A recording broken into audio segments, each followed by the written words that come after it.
Episode 41. This week we cover the Trouble with Tribbles. This one, classic episode. Lots of people claim this one is their favorite episode.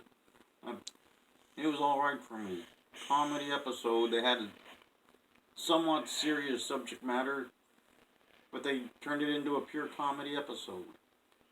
So essentially, the Enterprise was headed towards Space Station K7. That's where they were headed. Captain Kirk was asking Chekhov and Spock basic questions that everybody should have already known to see if they knew the answers. And then Chekhov would relate it to Russian history. And then Captain Kirk would kind of grimace and ask him another really basic question. Then they got a emergency call to K7. They were signaling it was a disaster, so they warp sped to K7 to find everything was fine.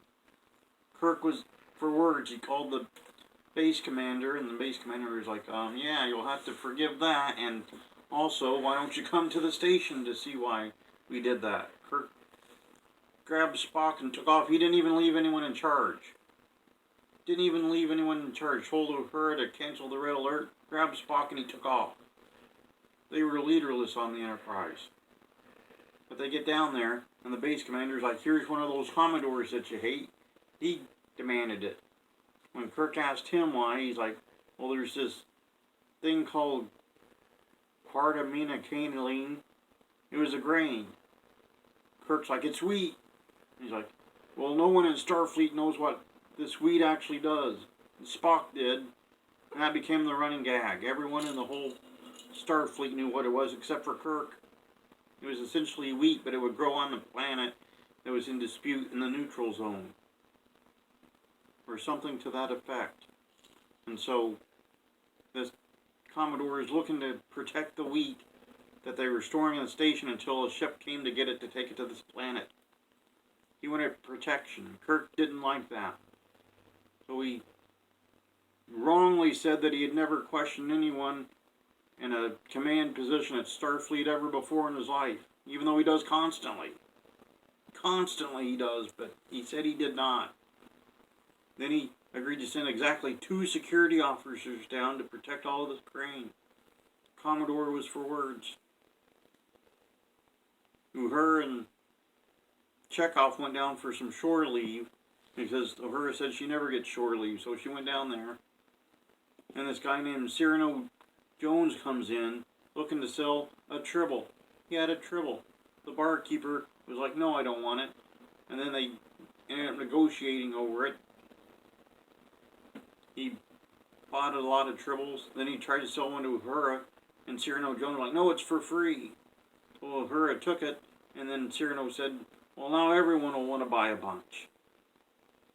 He miscalculated because the next day Uhura had a dozen tribbles. She just gave them away. She was like, I think they're old enough.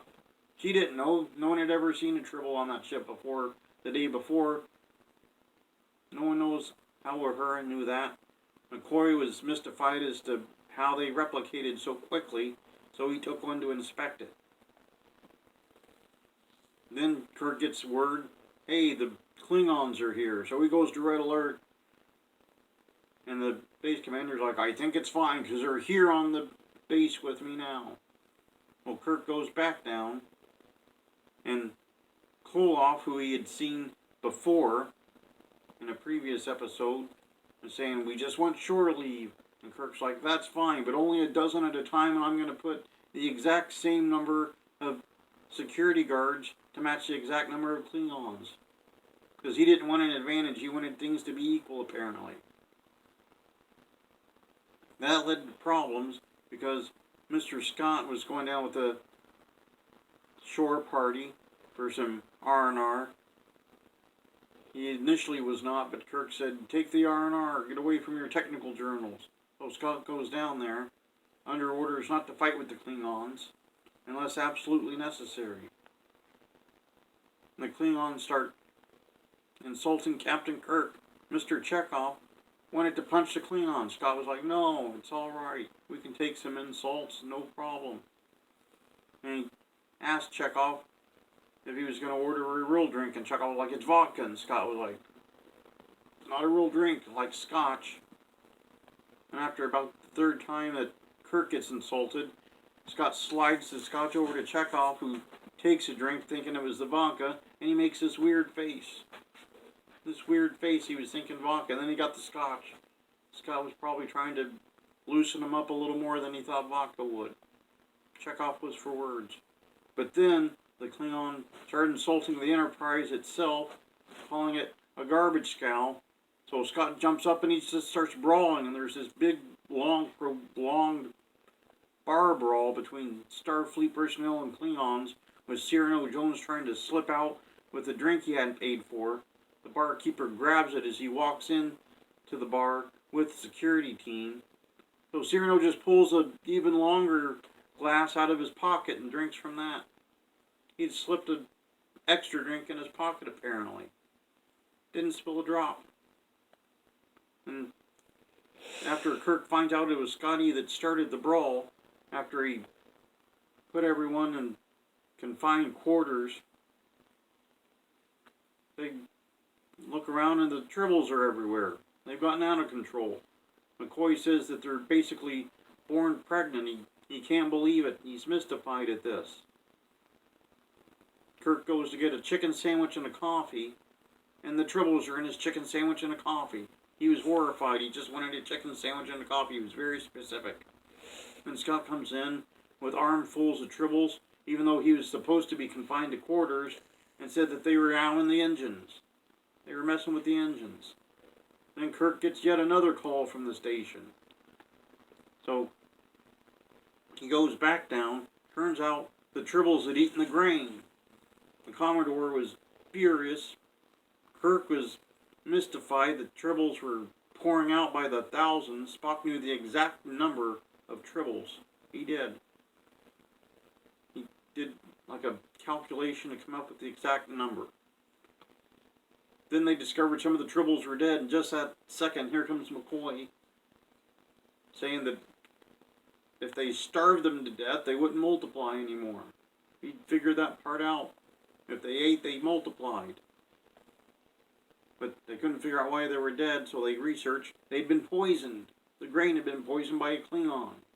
So they gather up the Klingons, and Cyrano Jones and the base commander and his assistant were there. Turns out the Commodore's assistant was actually a Klingon that had been surgically altered to look like a human.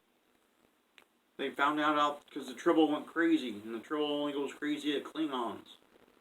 So when they scanned him, they saw he wasn't really human. So they arrested him.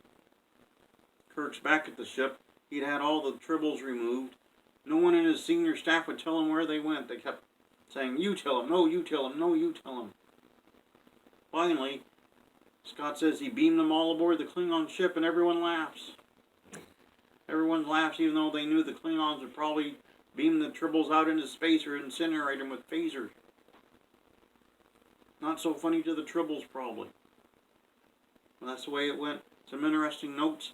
No Mr. Sulu in this episode. We were Sululess. Bill Campbell was back as Koloff. He'd been Trelawney in an episode. He'd been Koloff in a previous episode. This was his third episode. Also note, Trouble with Tribbles had a spin-off episode in the animated series of Star Trek. They did a return episode with some more Tribbles.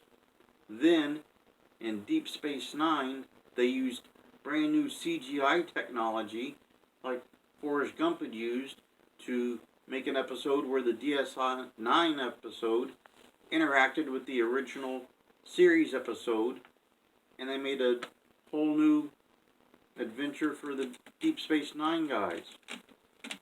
Captain Sisko and the old man, they went to K7 and interacted with Kirk and Spock. He sure did. The assistant had reprised his role. He had, of course, aged 25 years at that point, but reprised the role and was trying to get back in time to go after revenge. He'd planted a bomb in with the Tribbles, but the Deep Space Nine crew stopped it. Even though Kirk and Spock didn't realize that, apparently. And that's pretty much it.